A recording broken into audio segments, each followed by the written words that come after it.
process. Okay? Ang ato ang kaluwasan is naging siya itong season, no? Nasamtangan niya pa sa kalibutan.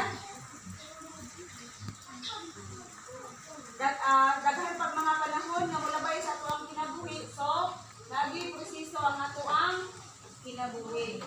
So, ang ikinahanglan lang na mapapilit kita sa pagbubukan sa Diyos. So, yan. Kung karoon na ang kaigsunan, di ang akong dalon karoon, di ito lang ako siya right decision. Ha? Kaya nga no,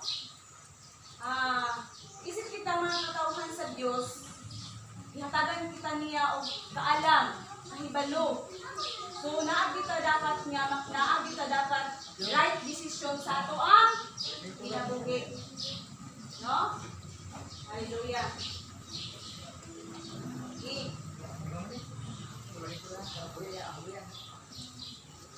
Sa atong kinabuhi, naagita dapat desisyon. Naagita dapat desisyon mga kaisunan? Ha? Kini nga itong pagsimba. Karoon yan na ata diriya. Sa mani, sakto ba nga desisyon? Yan. Okay. So, naagit ta right decision sa ato ang kinabuhi. Hallelujah. Okay. Kaya itong istorya si Ruth. Kabalo mo sa istorya ni Ruth? Amen. Kinsa si Ruth? Isa may nakabalo, be? Okay. Mugili problema no kay pag Bible quiz gyud ako mutuo mo sa dili zero gid ko. So dapat gid mga kaigsunan nga kabalo gyud ta sa Biblia. Magbasa-basa gyud ta permi. No? Isa may nakabalo sa istorya ni Ruth? Ha?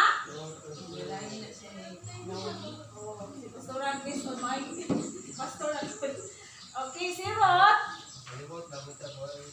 Ha, binalay na siya ni Naomi.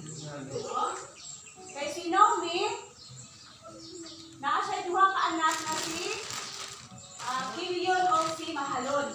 Muna siya iyang anak. So, ang bana ni Ruth, no, si Saman. Si Mahalon. Mo iyang bana. Ang mga anak ni Lot, Naomi is nangamatay sila. So, kana si Ruth, binalay na ni Naomi. Okay.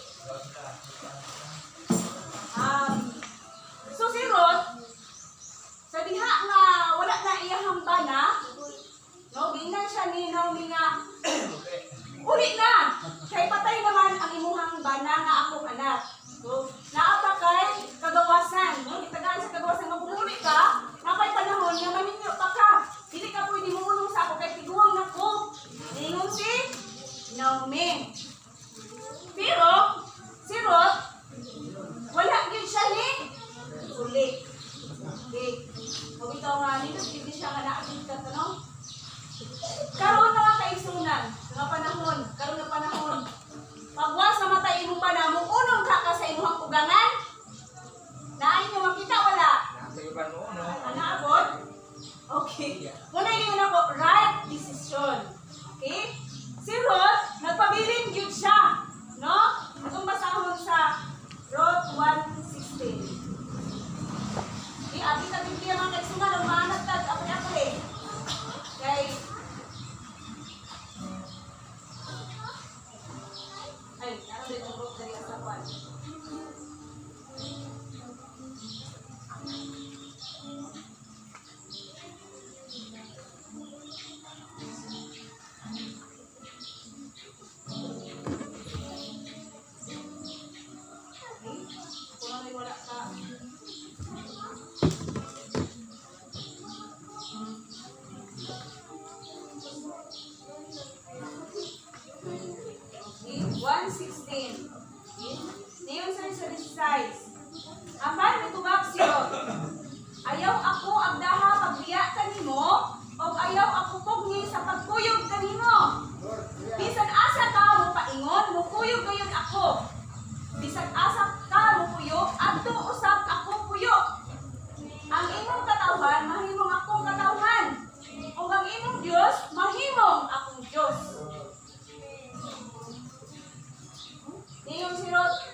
kang Naomi?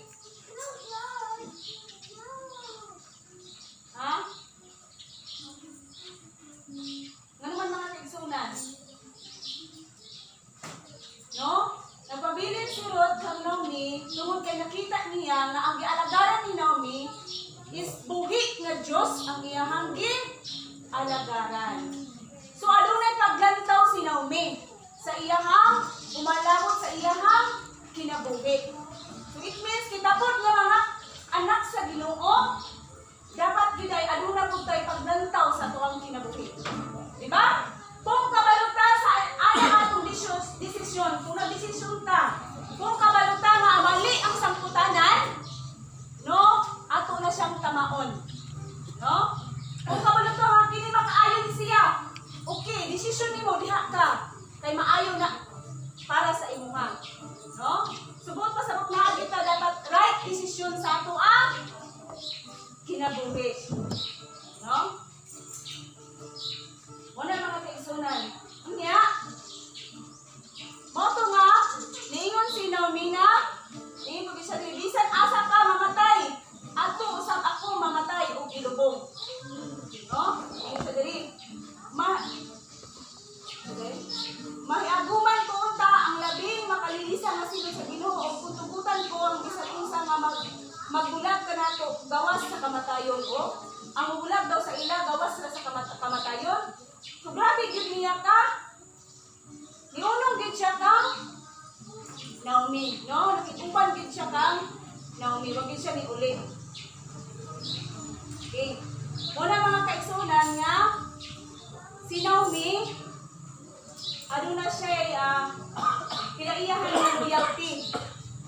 No? Kasi pagkamaunungon. Okay. Kita po mga kaigsunan, no? Hinahanglan yun nga mga anak sa Ginoo na ako'y kinaiya nga manggiunungon. No? Ang samantamang manggiunungon. Sa Ginoo. Asa pag yun? Sa Dios. Ha? Okay. Dapat manggiunungon ta sa ato ang bana or asawa. No? Tama ka mga kaigsunan. Labaw sa tanan, manggiunungon ta sa atong buhi nga Dios. No?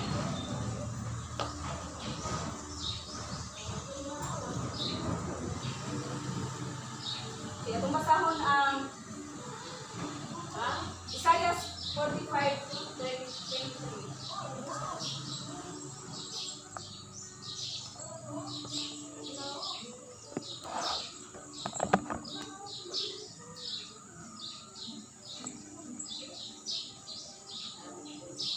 Isaiah 45. Ngayon diri, nanumpa ako sa akong kaugalingon o ang akong gipanulti dili na mausab. So ang nag-ingon na ang Ginoong Hesus nga ang iyang pulong dili gyud mausab. Muluhod ang tanan kanako o manumpa sila o muunong kanako. No? So nanong kinahanglan gyud ang mga anak sa Ginoo nakita niya nga aduna gyud muunong pud diha kaniya. No? Tingnan naman. Ningon diri sa 22, magibalik sa 22.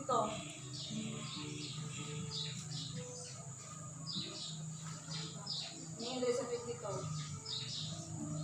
Damok kanako aron maluwas kamo katawhan sa tibok kalibutan kay ako mao ang Dios ug wala nay lain. So, mudamot kita diha sa atong buhi nga Dios, no? Kay